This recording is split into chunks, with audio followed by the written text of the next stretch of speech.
thing is it's up near the edge. It's easy to take a wet brush, a clean wet brush, and just stroke around here a little bit. Just at the edges, not over the flower, but at the edges of that flower. Get it a little more out of focus than the other ones, because it is up at the very top. And so now, in this painting, we do have a variety of edges. I can do that along the side of this brush too. Be careful not to make too many watermarks, but soften it slightly as it goes off near the edge of the picture plane. Pretty. Very nice. I'm not going to touch the rest of it. It just seems good the way it is. The other thing I want to do is just have a little smudge here. That's the name of my cat. But there really is a smudge on my paper. So let's get over here. I do definitely see a really pretty sort of magenta. I wouldn't start exactly with the pink this time, but I'm starting with, if you compare this to this has more blue in it. Permanent rose with a little blue in it. And I like the way this petal sweeps down and picks up a beautiful movement, and then comes right on back up here. So let's fill that in a little bit. And there may be just a little bit of really pretty blue along the edge of the yellow in the middle of an iris. Really beautiful choice to have the complementary color right there on the edge of the yellow and the blue. And again, it's pretty rich and velvety. So already I'm using quite a bit of pigment. And it's deep purple over here this time. It really is very dark purple. Come all the way. See a little bit of it here, a little here, sweeping through, and up at the tippy top there.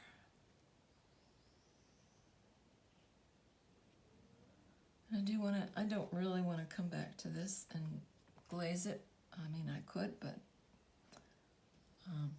if I want to hit it the first time with the amount of intensity that it really has, I'll add it right now. I'm just adding a little bit of pigment as I sort of structure the shape of the leaf too at the same time. And this beautiful one down here, I'll make it a little lighter. Just get the big shape, add a little blue to that. And then make it bluer over here on this edge for sure. There we go. And draw that around and down. There we are. And over on this side, I'm going back to the mixture that had a little more red in it. A little more of the pink. I have been staying with permanent rose the whole time. Permanent rose and ultramarine blue have been the main colors, and you could, if you wanted to, you could use the ultramarine blue for your stems and maybe get a more serious looking effect. And it depends on who you are, what kind of greens you like. I kind of wanted to brighten it up, and that's just my habit. Doesn't mean that you see that way. You may see slightly differently. We all have different color senses and sensibilities in general. And I believe everyone should honor who they are. So I'm just adding a little blue right along the edge. First of all, I want to darken it up a bit because I know it's going to dry lighter. I want to create a little bit of value change, contrast, because I like contrast.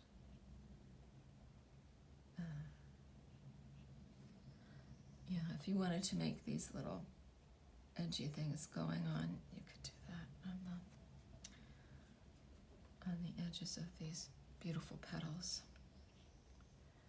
So I establish the big shape, and then I play with adding more water, or more pigment rather, where I think it's needed. And this is the focal point flower in my picture. This is where I want the most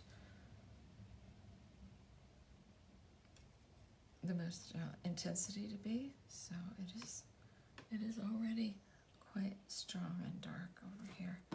Once again, if you want to move this around, I think I've mentioned before, stroking around too much on your picture plane can you can lose the life of the painting. You don't want to lose the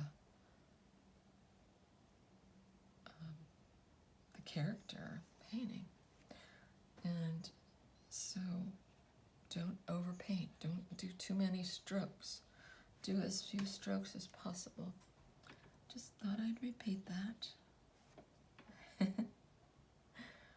It's, something that you may need to hear several times before it really sinks in. And that's what I'm here for, is to nag you about things that you need to remember. Is that? And to encourage you to be the best artist you can be. So now I'm taking off most of the pigment and creating a tint of the bluish purple because of these cute little shapes.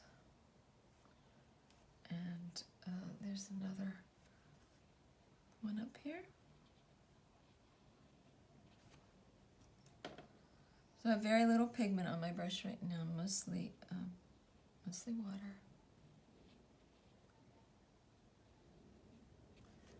And there's a little bit here coming down. There's a light shape there. There's another shape back here. It sort of sweeps out like a skirt. Sometimes when you're looking at shapes, you pick up the movement of a shape. You might want to try to think of similar shapes that you know of, anyway, just pay attention to the interesting curves, the lots to think about. The angle at which it comes down.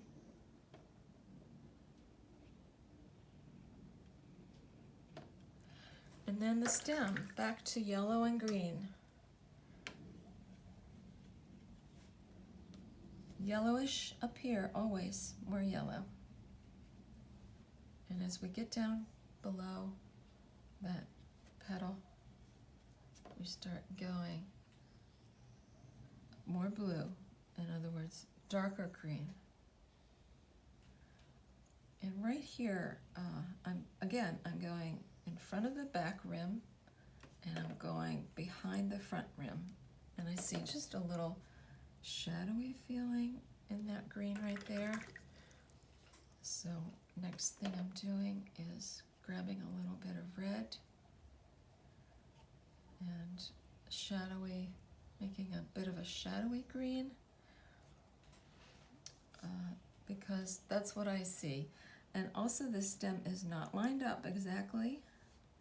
It stopped here and it is slightly over here to the right. So with keen observation, you'll see the distortions that do happen when you're painting objects through glass. Now, so we're just going to do a couple more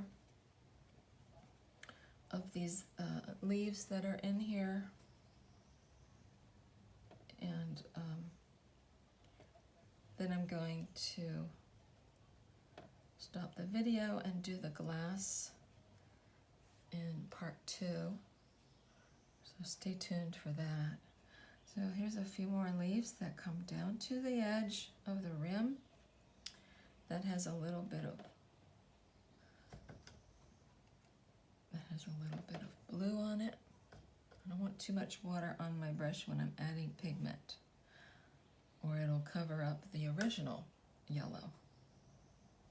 Stop there, and this leaf continues down below the glass, and sort of winds down, and there's another stem right beside it that is a bit of a darker green. So I'm trying to get this variety of greens throughout the painting. There's a very dark leaf coming in through here. And that time I missed skipping the rim, so this may happen to you. So I am taking the tip of my number 6, or 8 rather, and I'm just lifting that green that went across there, because I want this whole line here to stay white for now, and I'll paint it slightly bluish gray later. There's just a couple more leaves here. Behind, I'll keep these a little lighter, and stop them right there where they get to the top rim of this, and it gets very dark as it goes down in here, and also on that side of it. Let's see, and this one's quite dark all the way, and it comes down and meets this flower stem here, and it's dark, so I'm gonna add more pigment. So I have lots of contrast going on. Darken